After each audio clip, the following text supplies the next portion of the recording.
Welcome back ناظرین.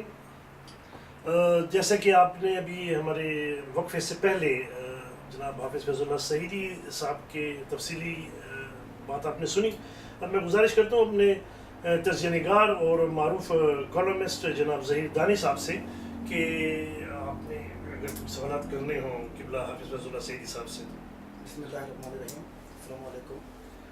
محترم فیض اللہ سعیدی صاحب آج ہمارے ساتھ موجود ہیں اور جتنی تکلیف آپ نے اٹھائی ہے سفر کی اس کے لیے ہم تحریر صاحب کے مشکور ہیں اور دعا کرتے ہیں کہ اللہ آپ کا سایہ ہم کو سلامت رکھے. ہمارے کیونکہ جو علماء کرام ہیں ہمارا بڑا سرمایہ ہے اور علماء کرام چلے جائیں تو ہم علمی طور پہ یتیم ہو جائیں گے, تو اس لیے ہماری دعا ہے کہ اللہ آپ جیسے لوگوں کا سایہ ہم کو سلامت رکھے. یہ میٹنگ دوسری نشست ہے ہماری رویت ہلال کمیٹی کے حوالے سے. تو علی حسن صاحب نے جو اپنا موقف تھا بھرپور طریقے سے بیان کیا, لوگوں نے سنا, پسند کیا یا ناپسند کیا, یہ لوگوں کے فیصلے پر ہے. ہمارا کام ہے لوگوں تک پہنچانا. آج بھی ماشاءاللہ آپ سے رہنمائی لینے کے لیے ہم پھر آپ کو تکلیف دی ہے. سب سے پہلا سوال تو وہی ہے کہ گھوم گھام کے وہی بات آتی ہے کہ جب ہم ایک ساتھ نماز پڑھ رہے تھے 30 سالوں سے جیسے نمازیں ہو رہی ہیں کوئی پرابلم نہیں ہے, اچانک غالباً 2012 یا 13 سے یہ دوسری رویت ہلال کمیٹی شروع ہوئی. یہ کتنی زیادہ مشہور ہوئی یا اس کی پاپولیرٹی میں کیا فرق ہوا اس سے ہمیں کوئی سروکار نہیں ہے. ہمیں صرف مسئلہ یہ ہے کہ ہم جاپان میں جو عام لوگ رہتے ہیں وہ یہ چاہتے ہیں کہ کیونکہ ہماری ظاہر ہے کہ کمیونٹی جیپنیز ہے, ہماری وائف, ہمارے گھر والے لوگ ہیں, کمپنی میں کام کرتے ہیں, تو ہم یہ چاہتے ہیں کہ ہم انہیں ایک اچھا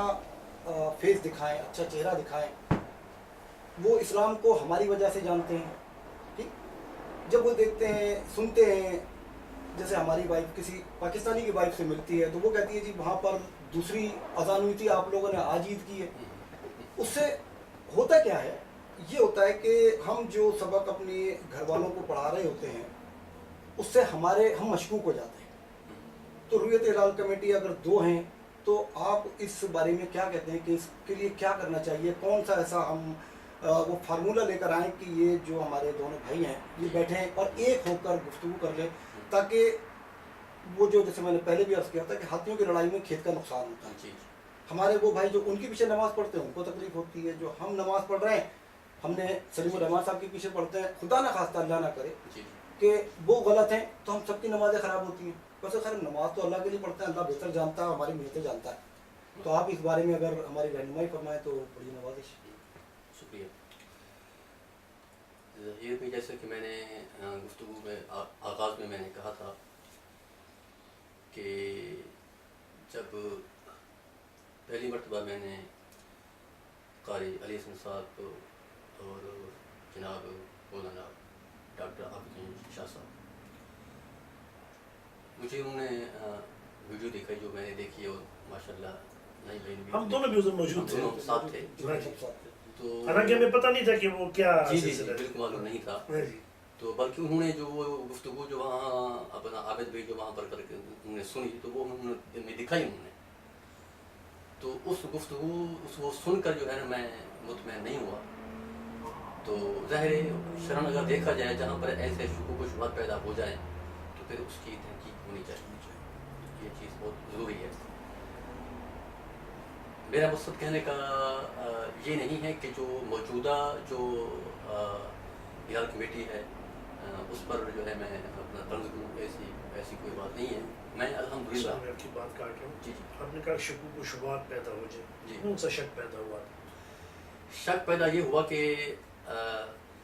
وہاں کے جو چیئرمین ہیں جنہوں نے اعلان کیا انہوں نے کہا ہم بھی چاند نہیں دیکھتے. ملیشیا میں ہاں ہم بھی چاند نہیں دیکھتے اور ہم بھی جو ہے اسی طرح مطلب یہ کہ جو گورنمنٹ جیسا کہتی ہے ہم ویسے ہم کر دیتے ہیں. جو شروع میں جیسے بات ہوئی تھی تو جب اس بات پر جو شک ہوا لہٰذا اب اس بات کو آگے لے جانے کے لیے چاہیے یہ کہ میرا جو اپنا موقف ہے وہ یہی ہے کہ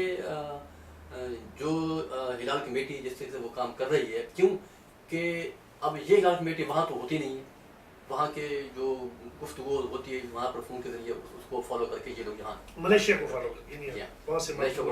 یہاں پر اعلان ہوتا ہے. تو میرے محسن چیئرمین جناب سلیم بھائی سے میری یہ گزارش ہوگی کہ بھی آپ لوگ ماشاءاللہ بڑے اچھے انداز سے ایک قسم کا یہ فرائض کو آپ نبھا رہے ہیں، لیکن جو چیز ایک سامنے آئی ہے اس کو جو ہے نا آپ نظر انداز نہ کریں، ہاں فیس کریں، اور ایسا کیوں ہو رہا ہے. اور میری جو اپنی پرسنل رائے ہے اس وقت، کیونکہ وہ آج سے 30 سال سے وہ عرصے سے یہ سلسلہ چلتا ہوا آ رہا ہے، اب یہ دور جو ہے یہ نیا دور ہے. جاپان جیسا ملک جو ہے نا وہ کہتے ہیں نا کہ modern age is the of science and technology, کہ اب یہ دور وہ دور نہیں ہے جو پہلے دور تھا. تو چاہیے یہ کہ جہاں کے جو ماہر فلکیات ہیں ان کو، یعنی جس وقت چاند دیکھنے کا سلسلہ ہو اس میں 3-4 روز پہلے ان سے بات کر لی جائے، اور ماہر فلکیات جو جاپان میں جو ہیں جن کا تعلق صرف چاند کے ساتھ ہو اور وہ ماشاءاللہ اچھے یعنی وہ مجے ہوئے ہوں، ان کو بھی اپنا لے کر جو ہے نا چاند دیکھنے کا اکٹھا سلسلہ جو ہے وہ ایسے سلسلہ ان کو ہائر کر کے چاند دیکھا جائے. شرط تو وہی جو ہے چلیے وہ جو روایت ہوتی ہے، لیکن صرف ایک لوگوں کی تسلی کے لیے جو ہے ایسا ہونا چاہیے، اور جاپان میں ہی چاند دیکھنے کا انتظام کیا جائے، بجائے اس کے کہ ہم لوگ ملیشیا کو فالو کریں. کیوں؟ اس لیے کہ وہ 2 گھنٹے کا فرق ہوتا ہے. ہم لوگ جس وقت جیسے ہی نماز عشاء کا ٹائم ہوتا ہے رمضان میں چاند نظر آنے کا یا عید کے لیے، تو نماز صبح غروب ہوتے ہی لوگ فون کرتے ہیں جی نواز شریف کا چاند ہو گیا،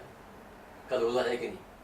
اسی طرح جب عید کا موقع آتا ہے تو اس رات بھی لوگ جو ہے نا شام ہوتے ہی فون کرنا شروع کرتے ہیں. اب ہم ویٹ کرتے ہیں کہ جیسے ہی ملیشیا سے اعلان ہوگا تقریباً 2 گھنٹے کا فرق ہوتا ہے، ہم لوگ ویٹ کرتے رہتے ہیں، بجائے اس کے کہ ہم ملیشیا کو فالو کرنے کے. یہاں جاپان میں کیوں نہ یہاں کی جو چیئرمین کمیٹی ہے وہ خود ہی یہاں پر دے تاکہ ٹائم پر جو ہے نماز بھی ادا ہو سکے، نماز تراویح بھی ادا ہو سکے، اور سارے کام جو ہے وہ وقت پہ ادا ہو سکے. لیکن یہ کرے گا کون؟ جیسے آپ ماشاءاللہ عالم ہیں. اس کے لیے میری عرض یہ ہے کہ سب سے بڑی اچھی بات کی آپ نے، ماشاءاللہ مجھے بہت خوشی ہوئی کہ سب سے پہلے تو یہ ہے کہ جتنے بھی یہاں جاپان کے اندر اپنا ہمارے بزرگ علماء اور نوجوان علماء سب کو اکٹھا کیا جائے، ایک پلیٹ فارم پہ بلا کے سب کو بٹھا کے اس موضوع پہ گفتگو کی جائے، تاکہ یہ جو اختلاف چلا ہے اس کو جلدی ختم کرنا ہے. کیوں؟ اس لیے کہ اب کے بھی جو ہے 3 عیدیں ہوئی ہیں ہفتے کے روز بھی اس سال جو ہے جی یعنی ہفتے کے روز، پھر اتوار کے روز، پھر عید کے روز. اب جاپان جیسے ملک میں ہم لوگ مسلم لوگ مائنورٹی کے اندر ہیں، تو میں سمجھتا ہوں کہ یہاں رہ کر بجائے اس کے ہم ایک اپنا ماڈل اپنا پیش کریں. اور ہم لوگ بڑے دکھ کی بات ہے کہ جو لوگ دیتے ہیں کہ ہیں مسلمان یہ، اور ان کی عیدیں ایک ہی ملک کے اندر جو ہے اپنا 3 عیدیں ہو رہی ہیں. کیا ہر ایک نے وہ ایک چاند الگ الگ دیکھا ہے؟ سب سے پہلی بات تو یہ کہ جو میں پہلے بھی میں نے یہ عرض کیا تھا کہ ترک مسجد والے ٹھیک ہے، وہ اگر سے جو ترک گورنمنٹ ہے اس کو فالو کرتے ہیں، لیکن وہ جاپان میں بیٹھے ہوئے ہیں، نہ کہ وہ وہاں بیٹھے ہوئے ہیں. لیکن شرعاً الحمدللہ وہی مسلمان ہیں، انہیں بھی چاہیے کہ وہ بھی ان احادیث کو اور قرآن پر عمل کریں، کیونکہ اللہ کے فرمانے کہ فمان شاہدہ منکم الشہر فلیصمہ. لہٰذا یہ آیات اس بات پر یہ دلیل دیتی ہے کہ جب چاند نظر آتا ہی نہیں تو پھر وہ اپنا روزہ جلدی کیسے رکھ لیا گیا، اور پھر جب چاند نظر آتا ہی نہیں تو پھر عید پہلے کیسے ہو گئے. لہٰذا چاہیے یہ کہ وہ بھی جو ہے ایک دن پہلے اعلان نہ کریں، چاہیے یہ کہ ساتھ عید ادا کریں. مسئلہ کہنے کا یہ ہے کہ 3 عیدوں کے بجائے ایک عید ہو سب مسلمان. اب دیکھیں یہاں جاپان میں رہنے والے مسلمان جیسا آپ فرما چکے ہیں کہ ہماری جو بیگمات ہیں وہ ہم سے سوال کرتی ہیں کہ یہ تم لوگ کیسے مسلمان ہو گئے، یعنی ایک ہی اپنا ملک کے اندر 3 عیدیں ہو رہی ہیں، ایسا کیوں؟ تو ان تمام عوامل کو دیکھنے کے لیے کرتی ہیں جی تو اس کو ختم کرنے کے لیے ہمیں. اچھا حافظ صاحب، آپ کا میں نے ایک بیان بھی پڑھا تھا اس سلسلے میں، 3 عیدوں کے بارے میں آپ کا اخبار میں ایک بیان آیا تھا جی کہ اس میں آپ نے ارشاد فرمایا تھا کہ جو رویت ہلال کمیٹی ہے مولانا سلیم الرحمان صاحب والی، انہوں نے ایک عید سے ایک دن پہلے عید کا اعلان کر لیا، اور جو قاری علی حسن صاحب کی کمیٹی ہے انہوں نے عید کے ایک دن بعد عید کا اعلان کر، جو اصل عید کا دن تھا وہ انہوں نے ضائع کر دی درمیان میں، کیونکہ بیچ میں 2 دن کا 1 دن کا گیپ تھا بیچ میں. تو آپ نے،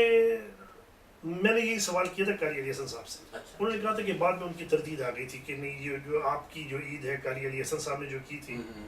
وہ ٹھیک رہی تھی. تو نہیں میں نے کوئی تردید نہیں کی. ہاں میرا بیان اس کے بعد آپ کو کوئی بیان نہیں ہے. میں نے کوئی تجدید نہیں کی تھی، بلکہ میں نے تو یہ لکھا تھا کہ ایک دن پہلے عید ہو گئی ہے، 30 دن پورے نہیں ہوئے، لہٰذا جن لوگوں نے،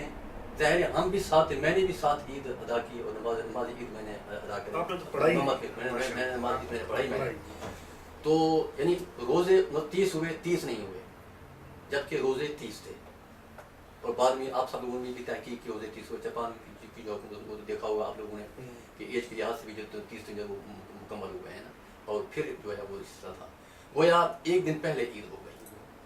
اور پھر میں نے خود بھی روزہ قضا کیا، اور میری مسجد کے جتنے بھی مقتدی ہیں میں نے یہ اعلان کیا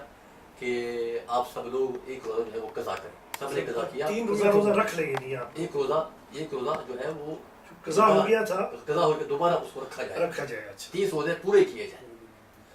اور آپ نے بھی روزہ رکھا؟ میں نے بھی روزہ رکھا، اچھا، اور میں نے نیٹ پر بھی میں نے اپنا کہا کہ بھی اپنا، بلکہ میں نے یہ اعلان بھی کرایا کہ بھی چاہیے یہ کہ یہاں کی جو ہلال کمیٹی ہے وہ بھی اعلان کرے ایک روزہ جو قضا ہوا ہے وہ رکھا جائے، لیکن انہوں نے نہیں کیا، بیٹر انہوں نے ایسا کیوں کیا، لیکن ایسا نہیں ہونا چاہیے تھا، جہاں تک قاری صاحب طرف کہ انہوں نے اپنا یہ میرے بارے میں یہ گفتگو کی ہے تو میں سمجھتا ہوں کہ ایسی کوئی بات نہیں ہے، آپ کی تردید نہیں ہے، میری کوئی تردید، آپ کا بیان وہی تھا جو پہلے، میرا جی بالکل میں اسی کہتا ہے، سبھی جیسے سر آپ نے فرمایا کہ ترک مسجد والوں کو چاہیے کہ وہ بھی اپنے جو حدیث مبارکہ جو آیت ربانی سنائی ان کی روشنی میں وہ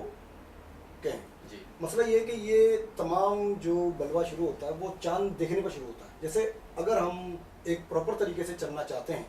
تو یہ کام آج سے شروع کیوں نہیں ہو جائے کہ آج سے ہمارے جو علماء کرام یا جیسے سلیم الرحمان صاحب ہیں، آپ ہیں اور لوگ ہیں، یہ تمام لوگ جمع ہوں، ترک مسجد میں جائیں، ان سے بات کریں، تو کسی شاعر نے کہا کہ جو بھی آتا ہے بتاتا ہے ایک نیا علاج، بٹ نہ جائے تیرا بیمار مسیحا ہوں، تو مسئلہ ایسا ہے کہ سر ایسا نہ ہو کہ نا کہ ہم تو آپ لوگوں کی طرف دیکھ رہے ہیں، چاند دیکھنا ہوتا ہے تو آپ کی طرف، امام ہوتے ہی یہی ہیں، مولانا اسحاق رحمۃ اللہ علیہ فرماتے ہیں کہ امام کی ڈیفینیشن یہ ہے کہ وہ پیش امام نہیں ہوتا، بلکہ انہوں نے عربی کا ایک جو انہوں نے کہا کہ عربی میں جو اس کے معنی ہیں وہ یہ ہے کہ ایک جب دیوار کھڑی کرتا ہے بندہ تو ایک میخ وہاں لگا دیتا ہے اور ایک میخ دوسری طرف، اور اس کے ساتھ ایک رسی کھینچتا ہے، اس رسی سے وہ دیوار کا اندازہ ہوتا ہے کہ یہ سیدھی ہے یا ٹیڑھی، امام وہ رسی ہوتا ہے جو لوگوں کو کریکٹر وائز سیدھا کرتا ہے، کون سی ٹیڑھی جا رہی ہے اور کون سی سیدھی جا رہی ہے۔ ہمارے ساتھ مسئلہ یہ ہے سر کہ ہم ہوئے، ہمارے والدین ہوئے، جنہوں نے دین سیکھا تو نبی کریم صلی اللہ علیہ وسلم سے ڈائریکٹ نہیں سیکھا، آپ لوگوں سے سیکھا نا، آپ یعنی انبیاء کرام کے یہاں پر بڑا ایک درجہ رکھتے ہیں، اللہ تعالیٰ بڑی آپ کی تعریف کرتا ہے، مچھلیاں، چڑیاں، چیٹیاں سب آپ کے لیے جو ہیں دعائیں کرتی ہیں، ہم بھی آپ کے لیے دعا کرتے ہیں، مسئلہ یہ ہے کہ ہم بھی دعا کر رہے ہیں، چیٹیاں بھی دعا کر رہی ہیں، آپ ہماری نمازیں قضا کرا دیتے ہیں، اس میں علی حسن صاحب ہوں، سلیم الرحمان صاحب ہوں، ترک مسجد والے ہوں، یہ کام عوام کا تو نہیں ہے کہ ہم کالی پٹی باندھیں اور ترک مسجد پہنچ جائیں کہ اعلی حضرت اب جو ہے چاند آپ ہمارے سلیم الرحمان صاحب کے کہنے پر دیکھیں، یا اعلی حضرت قبلہ محترم اب آپ علی حسن صاحب کے کہنے پر دیکھیں، ہم تو نہیں کر سکتے، یہ دلائل کی ایک بات ہے، قرآن اور حدیث کا حوالہ ہوگا، مجھے بھی 40 حدیث یاد ہے، اب میں اپنے نام کے ساتھ علامہ دانش قادری عطار اور سہروردی چشتیہ تو نہیں لگا سکتا، ظاہر ہے اس کے لیے کورس ہوتا ہے، جیسا آپ لوگوں نے کورس کیا ہے، سیاہ و سباق ہوتے ہیں، حدیث کیسے ہے، تو میرا یعنی عام آدمی ہونے کی حیثیت سے یہی سوال ہے، بار بار یہ التجا ہے کہ اعلی حضرت آپ لوگ جو علماء کرام ہیں یہاں پر وہ تمام لوگ ایک میز پر بیٹھیں اور کوئی ایسا لاہ عمل ترتیب دیں کہ آئندہ یہ جو مرض ہمارے درمیان سے نکل کر آتے ہیں یہ آئندہ نہیں نکل کر آئے، جو بھی آئے وہ ایک کمیونٹی میں آئے، پاکستان برادری میں آئے، آپ لوگوں کی کوئی ایسی چیز ہو، ایسا اتحاد ہو کہ جب بھی کوئی اس قسم کی گفتگو کوئی سامنے نہیں آئے۔ جی ناظرین، آپ نے ہمارے تجزیہ نگار جناب دانش صاحب کا انتہائی تفصیلاً سوال سن لیا ہے، اس کا جواب ہم علامہ حافظ فیض اللہ سعیدی صاحب سے اپنے پروگرام کے اگلے ایپیسوڈ میں لیں گے، اگلے حصے میں لیں گے، please stay tune with us.